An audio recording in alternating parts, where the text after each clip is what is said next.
ਪ੍ਰਧਾਨ ਮੰਤਰੀ ਨਰਿੰਦਰ ਮੋਦੀ ਅੱਜ ਚੰਡੀਗੜ੍ਹ ਅਤੇ ਪੰਜਾਬ ਦੇ ਦੌਰੇ ਤੇ ਹਨ। ਪੀਐਮ ਮੋਦੀ ਚੰਡੀਗੜ੍ਹ ਤੋਂ ਬਾਅਦ ਜਲੰਧਰ ਪਹੁੰਚੇ, ਜਿੱਥੇ ਉਹਨਾਂ ਨੇ 5470 ਕਰੋੜ ਰੁਪਏ ਦੇ ਪ੍ਰੋਜੈਕਟਾਂ ਦਾ ਨੀਂਹ ਪੱਥਰ ਰੱਖਿਆ ਅਤੇ ਉਦਘਾਟਨ ਕੀਤਾ।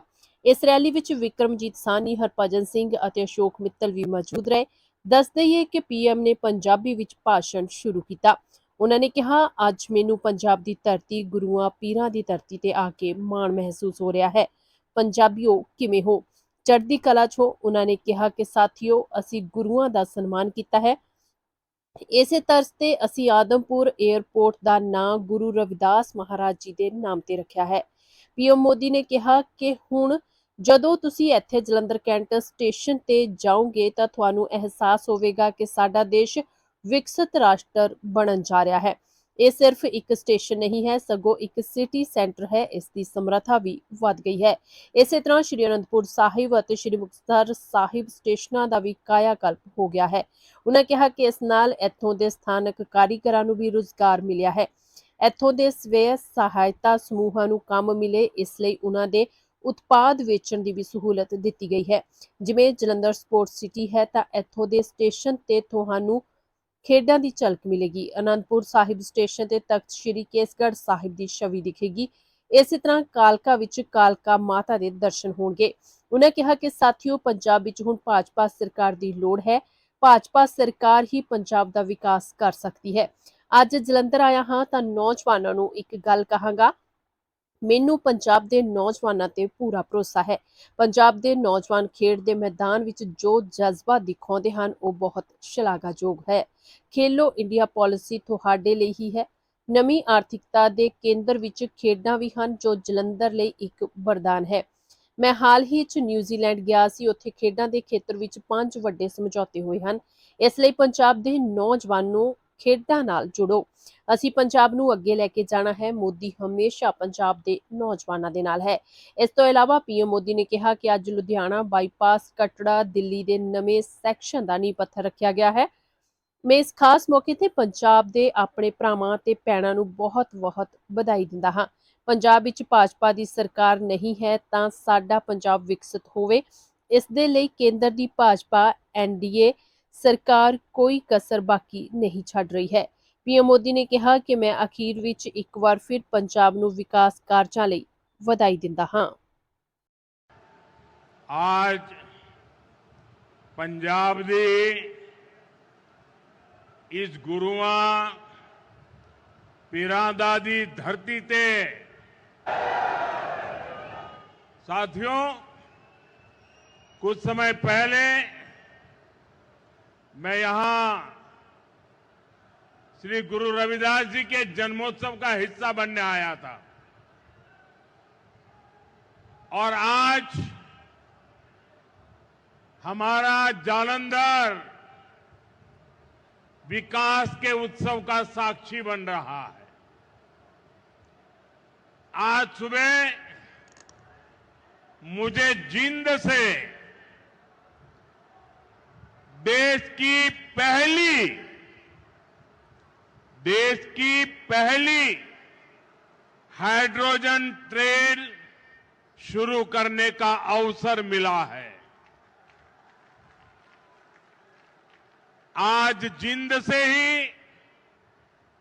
मुझे कुरुक्षेत्र में एक भव्य सिख म्यूजियम के शिलान्यास का सौभाग्य मिला है।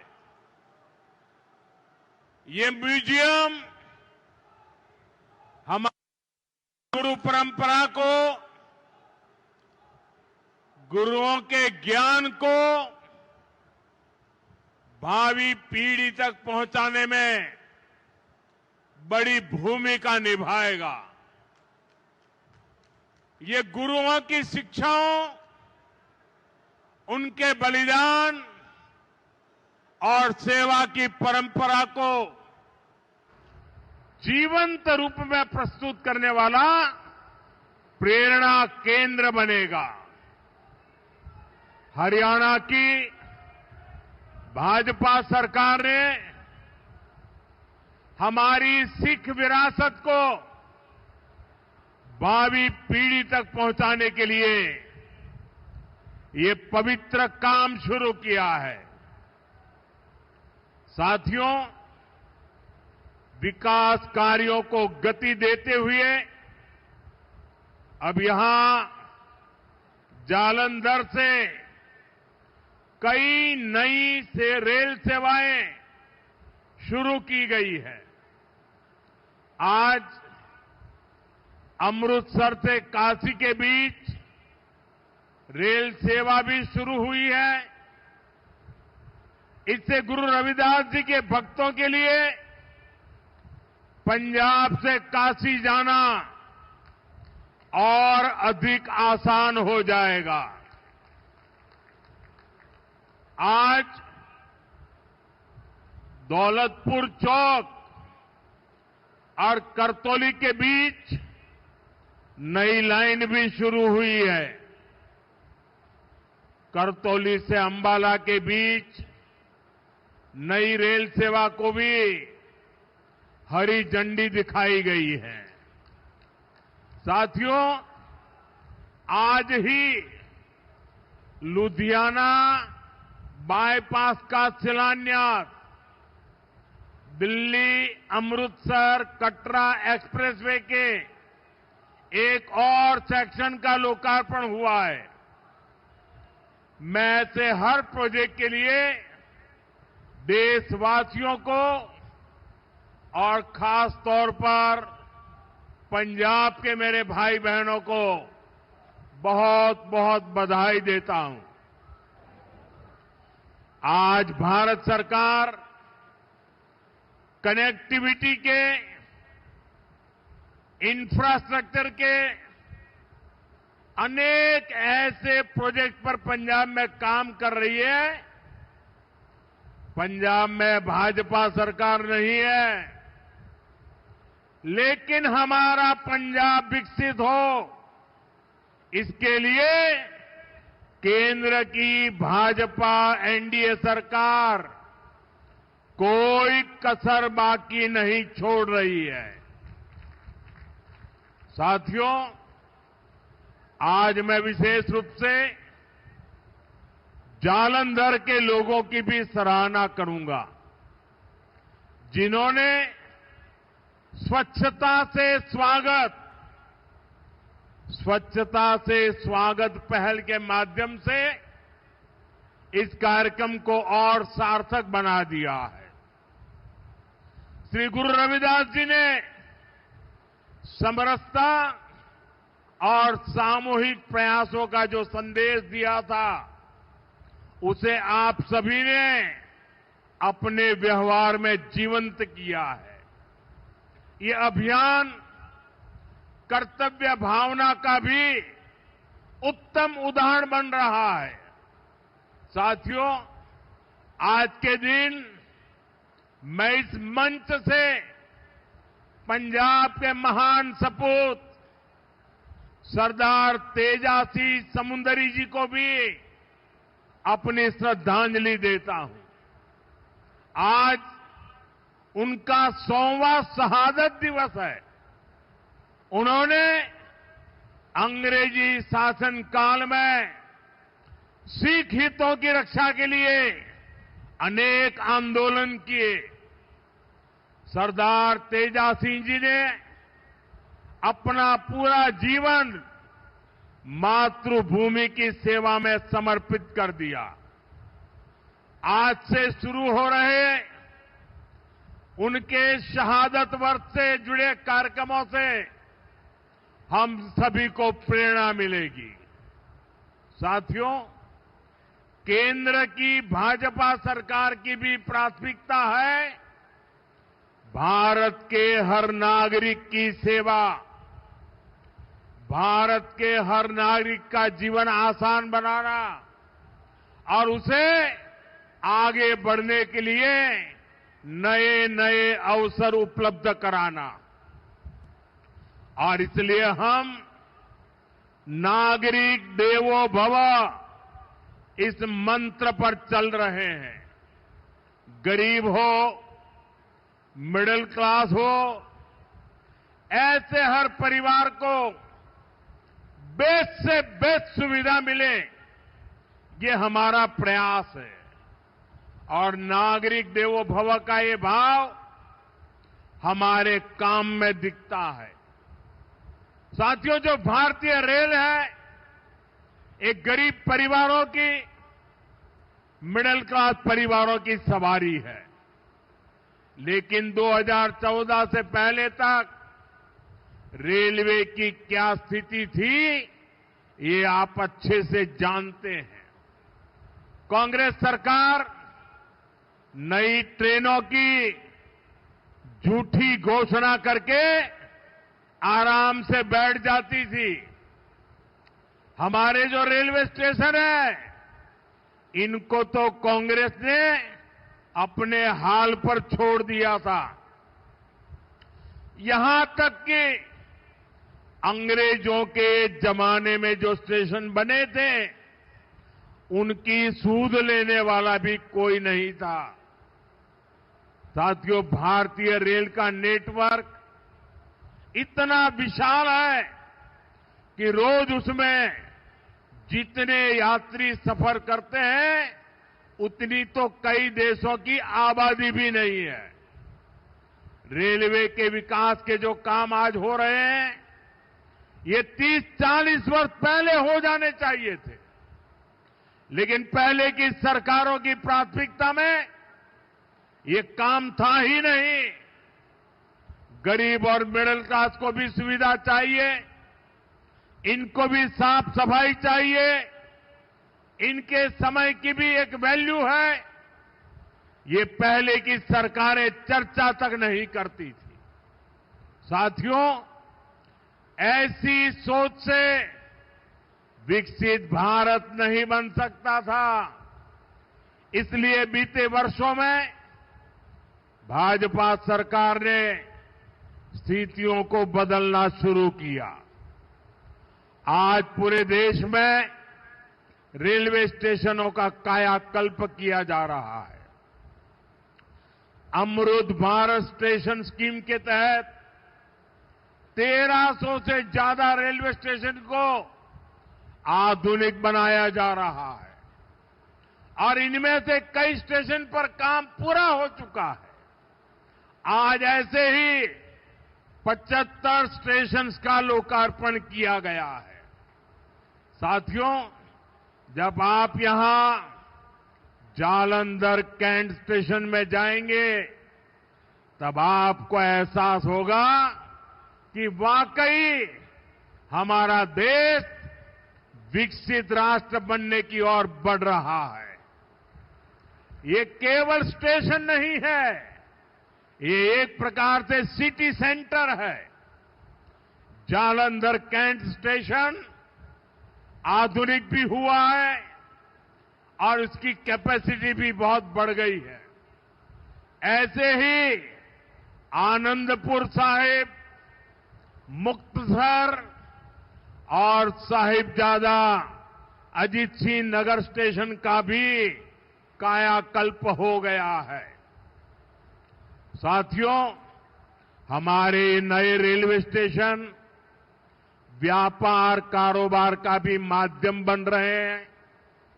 यहां जो लोकल कारीगर है, विश्वकर्मा साथी है, महिलाओं के सेल्फ हेल्प ग्रुप्स हैं, उनके उत्पाद स्टेशन पर बिक सके ऐसी व्यवस्था बनाई गई है।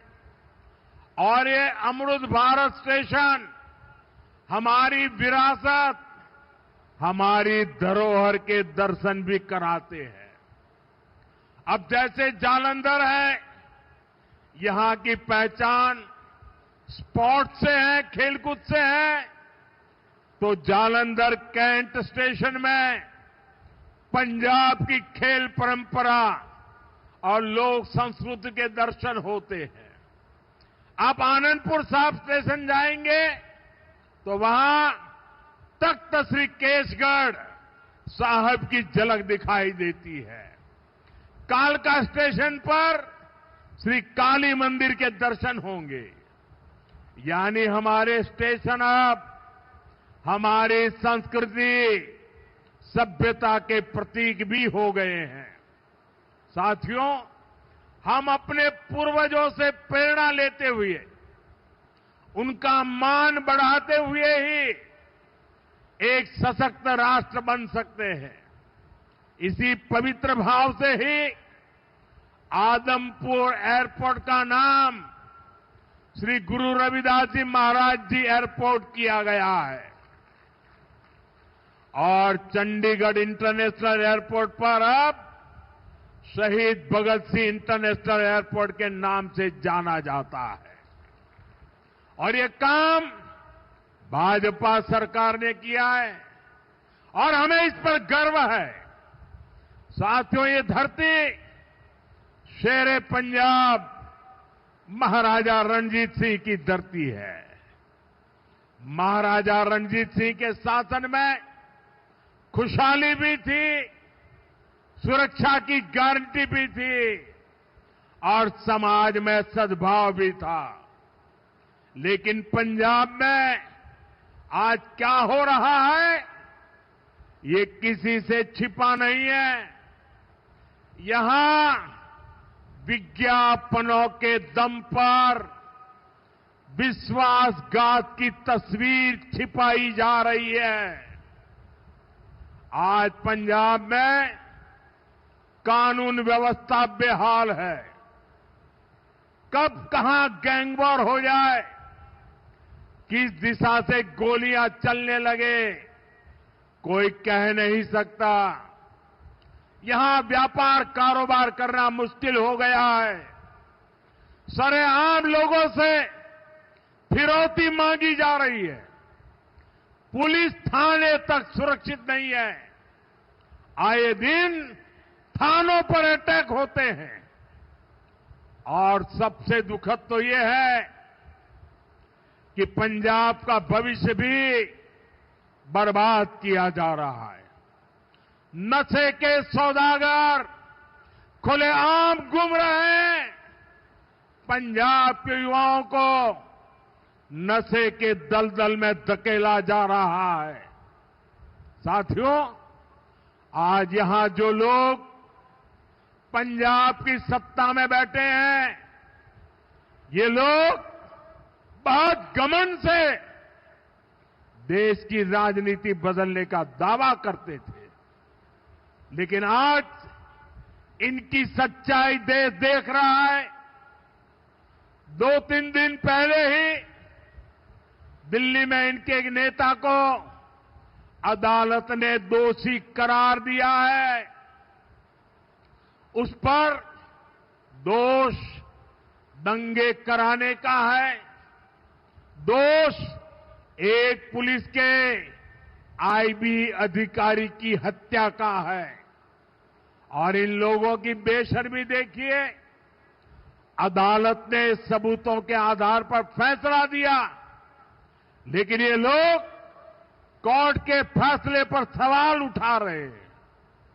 ये लोग अदालत के फैसले भी मत मजहब उसमें भी ढूंढ रहे हैं, क्योंकि इनके वोट बैंक का सवाल है।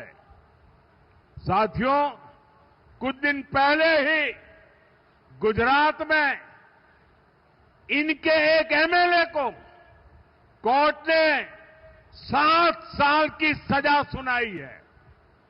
ये सजा सरकारी अधिकारियों पर हमले और वसूली के मामले में सुनाई गई है। वसूली, उगाही, अवैध कब्जे, ये सब इनकी राजनीति का ट्रेडमार्क बन चुके हैं।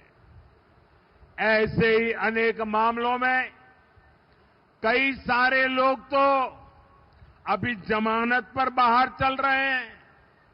यहां पंजाब में ही देखिए, जिसको स्वास्थ्य मंत्री बनाया उसको घूसखोरी के चलते बर्खास्त करना पड़ा। एक मंत्री पर मनी लॉन्ड्रिंग जैसे गंभीर आरोप है। इनके एमएलए घूस लेते हुए रंगे हाथ पकड़े जा रहे हैं। ऐसे गिनते जाएंगे तो इनकी सरकार और इनकी पार्टी में कम ही लोग मिलेंगे जिन पर कोई दाग न हो। साथियों, जनता की सेवा का काम साफ नियत से होता है, ईमानदारी की भावना से होता है। लेकिन आज जो पार्टी पंजाब में सरकार में है, उसकी ना नीयत साफ है और ना ही वो ईमानदार है। उसकी पहचान ही कट्टर बेईमान पार्टी की है। साथियों, केंद्र सरकार अपनी तरफ से हर संभव प्रयास कर रही है कि पंजाब की जनता को केंद्र की हर स्कीम का लाभ मिले। लेकिन कट्टर बेईमान पार्टी की सरकार में यहां लूट का खुला खेल चल रहा है। बीते 12 वर्षों में केंद्र से पंजाब को लाखों करोड़ रुपए भेजे गए। इस पैसे से गांव के रास्ते बनते, नहरें बनती, मंडियां बनती, लेकिन पंजाब सरकार ने उस पैसे को सही जगह खर्च नहीं किया। और बड़ी बात यह है कि ये लूट कर्ज के पैसे पर भी चल रही है। पंजाब के नाम पर कर्ज लिया जा रहा है। पंजाब का बजट कर्ज का ब्याज चुकाने में लग रहा है और यहां राज्य सरकार चला रहे लोग उस पैसे पर मौज कर रहे हैं। साथियों, आज हालत यह है कि पंजाब में विकास का हर काम ठप है। सिर्फ भारत सरकार की योजनाओं पर अपने नाम का स्टिकर लगाकर बेचा जा रहा है। आयुष्मान आरोग्य मंदिर जो पूरे देश में चल रहे हैं, उन पर यहां अपना स्टिकर चिपका दिया। पूरे देश में 5 लाख रुपए तक का मुफ्त इलाज देने वाली आयुष्मान भारत योजना चल रही है। यहां उसके साथ भी खेल खेले जा रहे हैं। साथियों, पंजाब का सामर्थ्य अद्भुत है। यहां के किसानों में, यहां के नौजवानों में बहुत क्षमताएं हैं। पंजाब तेजी से विकसित हो सकता है। इसके लिए यहां भाजपा की डबल इंजन सरकार जरूरी है। आप सभी के सामने बीजेपी की राज्य सरकारों का उदाहरण है। जब से दिल्ली में डबल इंजन सरकार बनी है, तब से दिल्ली के विकास को नई गति मिली है। आपके पड़ोस में हरियाणा है, वहां बीजेपी की डबल इंजन सरकार किसानों को 24 फसलों पर एमएसपी देती है। पंजाब में किसानों को सिर्फ धोखा दिया जा रहा है।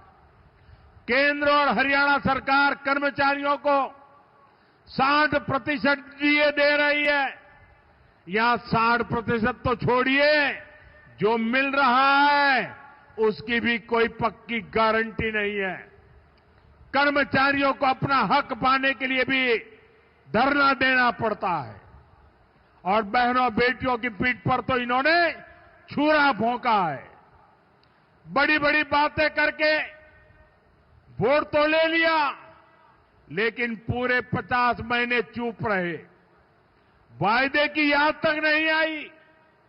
अब तक बहनों के खाते में 50,000 रुपया आ जाने चाहिए था, लेकिन बहनों को सिर्फ झूठ मिला।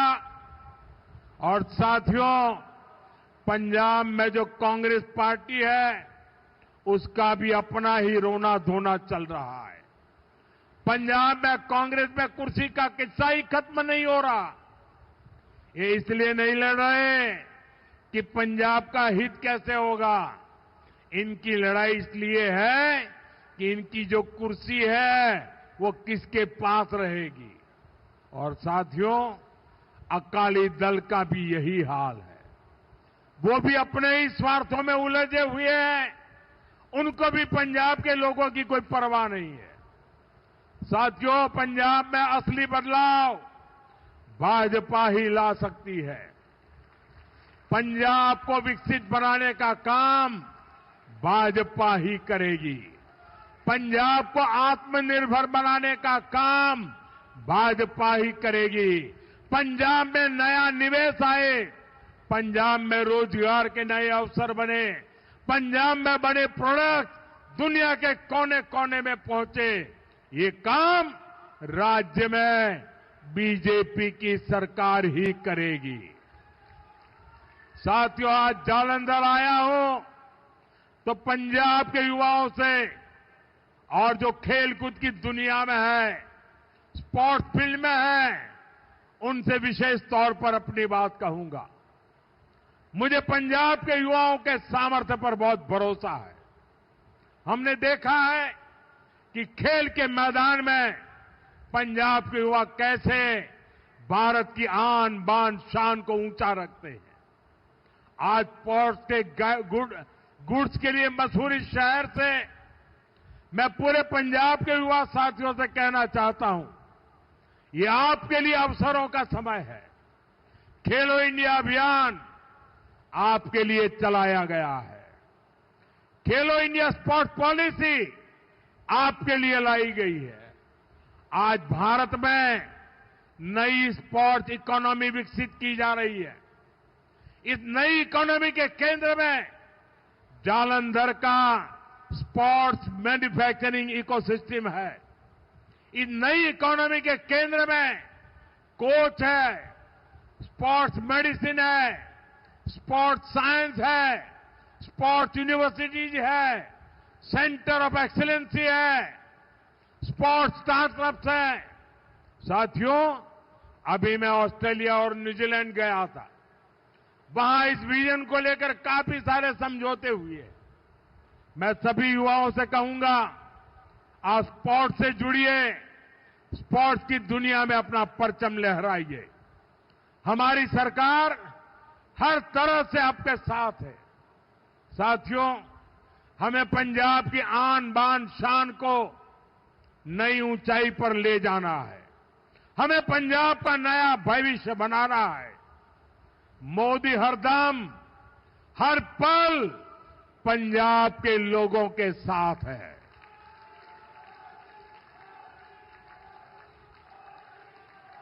साथियों, फिर एक बार सभी मेरे पंजाब के भाई बहनों को इन विकास कार्यों की बहुत बहुत शुभकामनाएं। मेरे साथ पूरी ताकत से बोलिए, भारत माता की, भारत माता की, भारत माता की, भारत माता की। वंदे वंदे वंदे वंदे वंदे वंदे। बहुत बहुत धन्यवाद। बहुत धन्यवाद नरेंद्र मोदी जी। आओ सब जोरदार नारे का धन्यवाद करिए। नरेंद्र मोदी जिंदाबाद।